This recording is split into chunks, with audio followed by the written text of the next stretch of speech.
Physics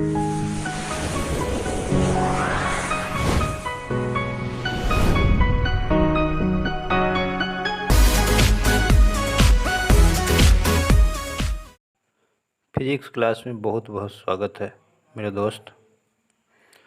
तो पिछले class में हम लोग लेंस का इंट्रोडक्शन पढ़े। लेंस क्या है, लेंस कितने प्रकार के होते हैं,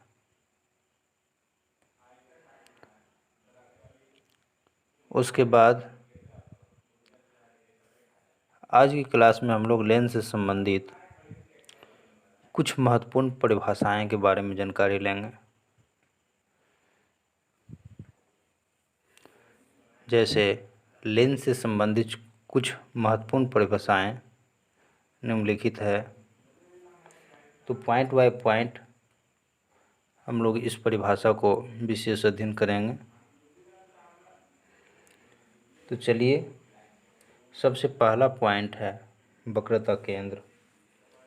सबसे पहला पॉइंट है वक्रता केंद्र, जिसे सेंटर ऑफ कर्वेचर कहते हैं। फर्स्ट पॉइंट है वक्रता केंद्र, जिसे अंग्रेजी में हम लोग सेंटर ऑफ कर्वेचर कहते हैं। दूसरा प्रधान अक्ष, जिसे मेन एक्सिस या प्रिंसिपल एक्सिस कहते हैं। तीसरा मुख्य फोकस, जिसे प्रिंसिपल फोकस या मेन फोकस कहते हैं। चौथा प्रकाशीय केंद्र, जिसे ऑप्टिकल सेंटर कहते हैं। पांचवा वक्रता त्रिज्या, जिसे रेडियस ऑफ कर्वेचर कहते हैं। छठा लेंस का द्वारक। सातवां फोकस दूरी या फोकसांतर, ये इस फोकसांतर को नाभ्यंतर भी कहते हैं। तो ये निम्नलिखित पाठों की परिभाषा बारी बारी से हम लोग विशेष रूप से करेंगे। तो चलिए दोस्तों, देख ले वक्रता केंद्र क्या है। फर्स्ट पॉइंट,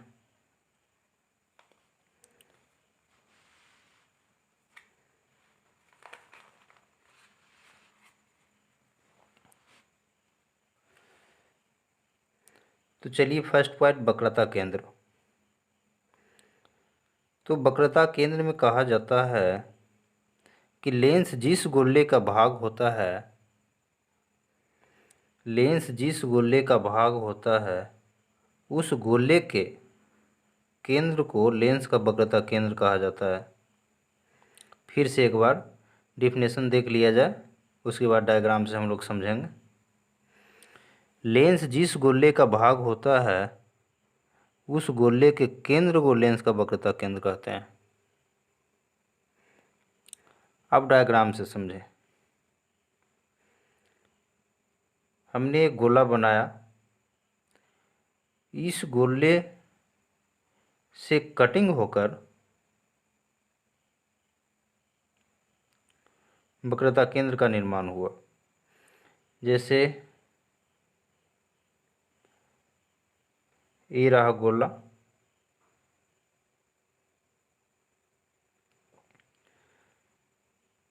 इसका इस सतह इस तरह की गोले से टच कर रहा है। तो कहने का मतलब, गोलीय लेंस जिस गोले का भाग होता है उसका केंद्र को वक्रता केंद्र कहते हैं। फिर से, गोलीय लेंस जिस गोले का भाग होता है उस गोले के भाग को, अर्थात लेंस जिस गोले का भाग होता है उस गोले का केंद्र को वक्रता केंद्र कहते हैं। तो फिगर में दिखाया गया है C1 और C2 वक्रता केंद्र है, और R1 तथा R2 इस लेंस का वक्रता त्रिज्या कहलाता है। तो फिर से एक बार लेंस जिस गोले का भाग होता है उस गोले के केंद्र को लेंस का वक्रता केंद्र कहते हैं। इसे अंग्रेजी में हम लोग सेंटर ऑफ कर्वेचर कहते हैं।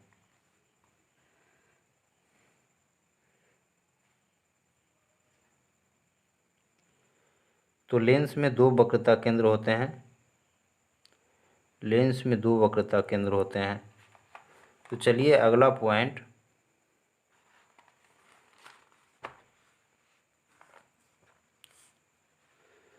अब कुछ नोट पॉइंट देख लें। लेंस में दो वक्रता केंद्र होते हैं।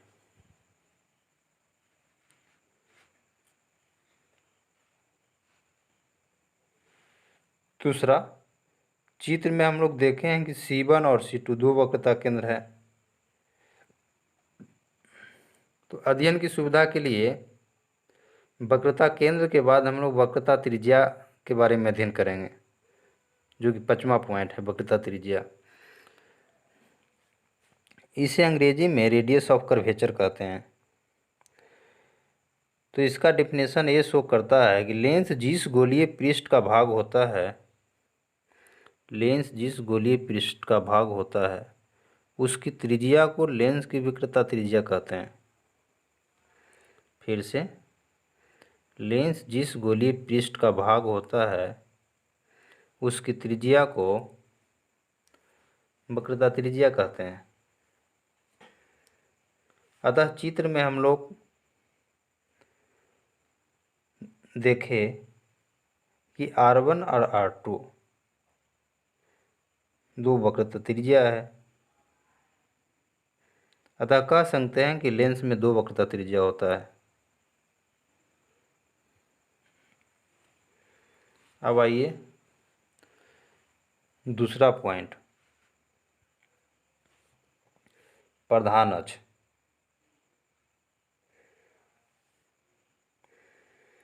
जिसे अंग्रेजी में हम लोग प्रिंसिपल एक्सिस कहते हैं। लेंस के दोनों वक्रता केंद्रों को मिलाने वाली रेखा को मुख्य अक्ष कहते हैं। फिर से एक बार, उसके बाद डायग्राम से समझेंगे। लेंस के दोनों वक्रता केंद्र को मिलाने वाली रेखा को मुख्य अक्ष कहते हैं।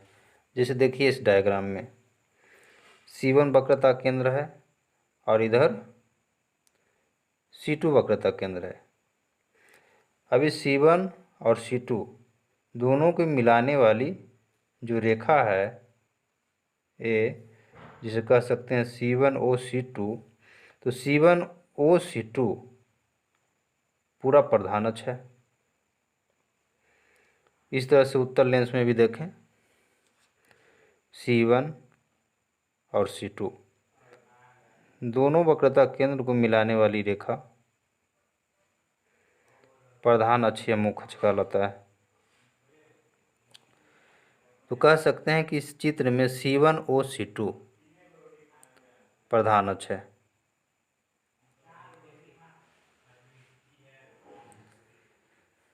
तो आगे देखें मुख्य फोकस।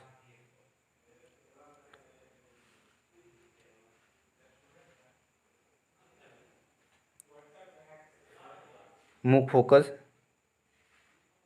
जिसे अंग्रेजी में मेन फोकस कहते हैं, लेंस के प्रधान अक्ष के समांतर आ रही प्रकाश की किरणें लेंस से अपवर्तन के बाद प्रधान अक्ष के जिस बिंदु पर कटती है या कटती हुई प्रतीत होती है वह लेंस का मुख्य फोकस कहलाता है। तो फिर से मुख्य फोकस का परिभाषा, लेंस के प्रधान अक्ष के समांतर आ रही प्रकाश की किरणें लेंस से अपवर्तन के बाद प्रधान अक्ष के जिस बिंदु पर कटती है या कटती हुई प्रतीत होती है वह लेंस का मुख्य फोकस कहलाता है। तो चलिए एक बार डायग्राम से समझ लें। ये रहा उत्तर लेंस, ये रहा इसका प्रधान अक्ष, ये मुख्य अक्ष जिसे कहेंगे। अभी प्रधान अक्ष का समांतर प्रकाश की किरणें, प्रधान अक्ष का समांतर प्रकाश की किरणें लेंस पर आपतित होती है तो लेंस से गुजरने के बाद, लेंस पर आपतित होती है और लेंस से गुजरने के बाद मुख्य अक्ष के जिस बिंदु पर कटती है, मुख्य अक्ष के जिस बिंदु पर कटती है या कटती हुई प्रतीत होती है, मुख्य फोकस कहलाता है। फिर से एक बार,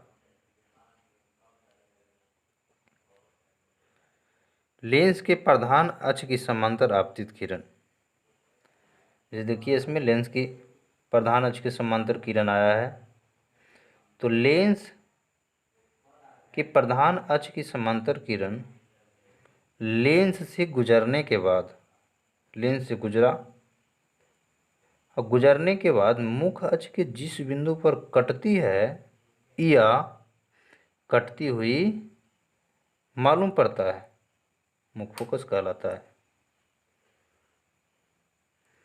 मुख्य फोकस को कैपिटल एफ से सूचित किया जाता है।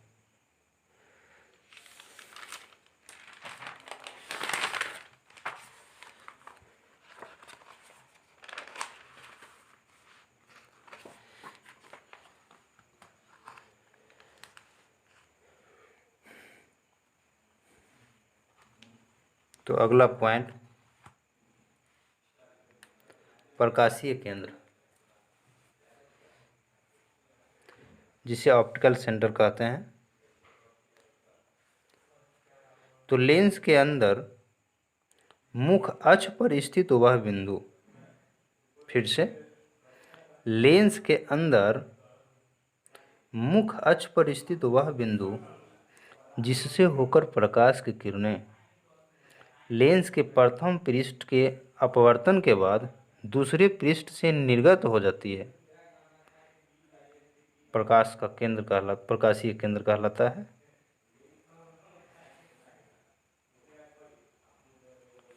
प्रकाशीय केंद्र कहलाता है। तो निर्गत किरण आपतित किरण के समांतर हो जाती है, अथवा दूसरे शब्दों में इसका परिभाषा हम लोग दे सकते हैं, लेंस के मुख्य अक्ष पर स्थित वह बिंदु जिससे होकर जाने वाली प्रकाश की किरणें अपवर्तन के बाद आपतित किरण के समांतर मिलती है, प्रकाशीय केंद्र कहलाता है। चलिए फिगर में देख लें, ये लेंस है, उत्तल लेंस, ये रहा अवतल लेंस, ये रहा प्रधान अक्ष। तो लेंस के अंदर प्रधान अक्ष पे स्थित बिंदु जिससे किरण अपवर्तन होने के बाद आगे निर्गत हो जाता है, इसमें भी देखा जाए तो ये ऑप्टिकल सेंटर को ओ द्वारा सूचित करेंगे। लेंस के अंदर प्रधान अक्ष पर स्थित यह बिंदु है, यही बिंदु ऑप्टिकल सेंटर कहलाता है, ये प्रकाशीय केंद्र कहेंगे अंग्रेजी में से।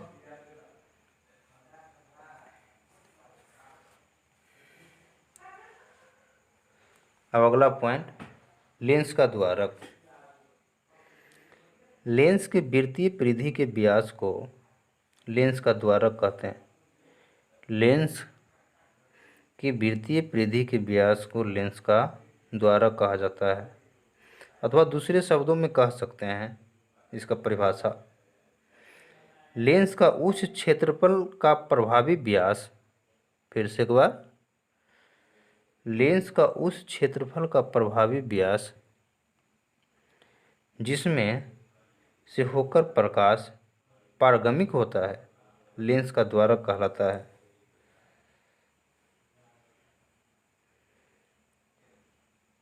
तो देखें ये लेंस है और POM जो है, कहने के मतलब इसका वृत्तीय परिधि का जो व्यास है POM यही इसका द्वारक है।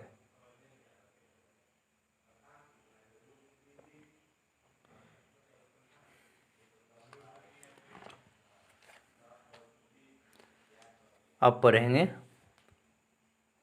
7वां पॉइंट, फोकस दूरी।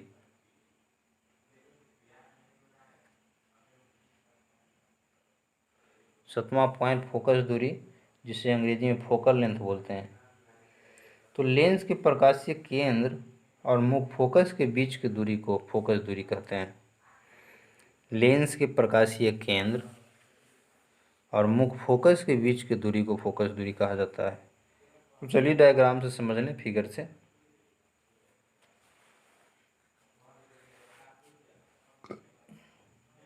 चलिए, ये रहा लेंस। ये लेंस का प्रकाशीय केंद्र रहा वो, मुख्य फोकस रहा ए, और ये दोनों के बीच की दूरी, ओ और एफ के बीच की दूरी, ओ और एफ को बीच की दूरी को फोकस दूरी कहते हैं। इस फोकस दूरी के स्मॉल एफ से सूचित किया जाता है।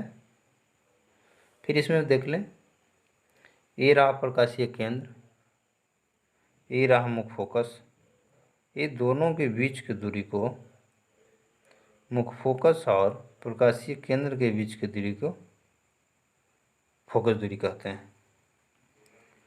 तो फिर से एक बार डिफिनेशन, लेंस के प्रकाशीय केंद्र और मुख्य फोकस के बीच की दूरी को फोकस दूरी कहा जाता है। इस तरह से फोकस दूरी का डिफिनेशन पूरा हुई। बारी बारी से हम लोग इस क्लास में लेंस में यूज होने वाले परिभाषाओं को पढ़े। तो आज इस क्लास में इतना ही दोस्तों। अब कुछ विशेष अगला क्लास में। तो सबसे पहले दोस्तों ध्यान ये देना है कि बारी बारी से इस डिफिनेशन को याद रखना है, और वीडियो को शेयर तथा लाइक ज़रूर करें, सब्सक्राइब भी करें, ताकि वीडियो बनाने में हम लोग को मनोबल बढ़ता रहे और अच्छे ढंग से आने वाले समय में वीडियो बनाता रहूं, जिससे आपको भी फायदा हो।